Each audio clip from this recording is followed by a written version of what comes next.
Chairman Murray, Ranking Member Burr, Senator Murkowski, and members of the committee, thank you for having me here to testify today. My name is Claire Rhyneer, and I'm from Eagle River, Alaska. In high school, I was a storyteller and facilitator for mental health advocacy through storytelling. This organization is a youth-led, youth-founded group of Anchorage students working to decrease stigma and increase access to mental health resources.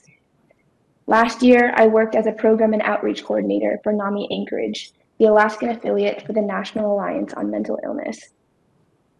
I'm here today to advocate for youth who have or currently are experiencing mental health conditions. I'm advocating for myself, for my peers, for Alaskan youth, but also for youth across the nation to give them a voice. To be completely clear, the people who most need the services are least able to be here advocating.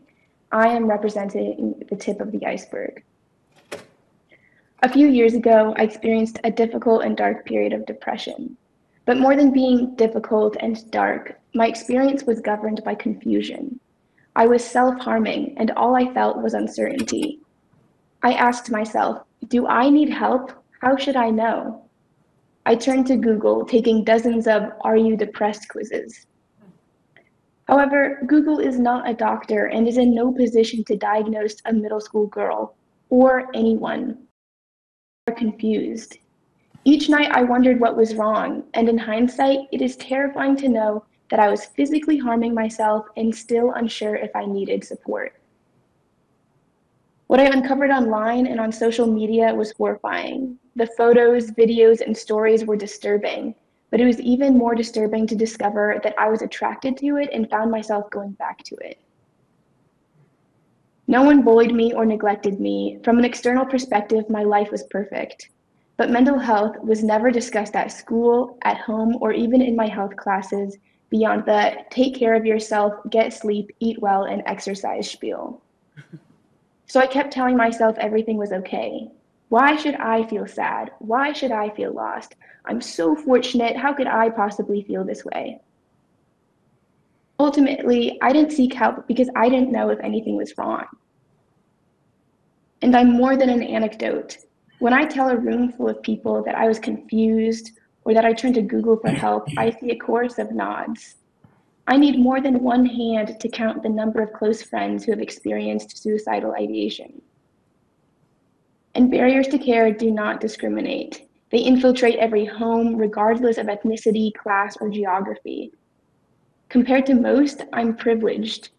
Finding a community of peers let me know that I was not alone. I was once again able to be focused on school, sports, my family, and friends. I learned how to maintain my wellness. And I'm proud to be able to say, I know where you're coming from, and this pain can be temporary, and to know that it is true. The people who did not find these supports, unlike me, are not here. Many of them will never be able to tell us their story. So we have an obligation to these youth to make a difference.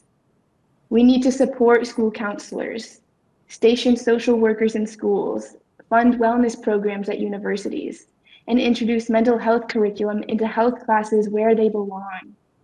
We must reflect on the way we separate academic success from mental well-being. We need to make care more affordable, ensure it's incorporated into primary care, and that it's covered by insurance. We need culturally competent healthcare workers and diversity among providers. We need to reduce stigma, promote early intervention, normalize mental health conversations early, and educate our youth, teachers, and parents. Those of us who know suicide and mental illness are preventable are watching the leaders of this country and waiting for you to do something. And the ones who think suicide and suffering is inevitable, they need you. Vulnerability is contagious and powerful, so I'm here in the hopes that my story might inspire change, both for all of us to work towards healthier communities, but also to inspire other young people who may be listening. If you are suffering, I urge you to speak up. Thank you.